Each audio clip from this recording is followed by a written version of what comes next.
current. Then you will just touch it. See, the LED is glowing and it is showing the current, right?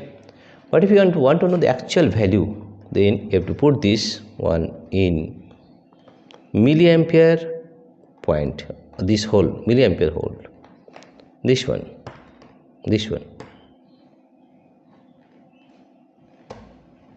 right? And for this you have to put this here.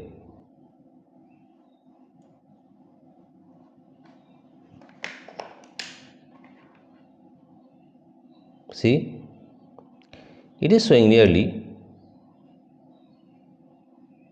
it is fluctuating since it is a flashing LED.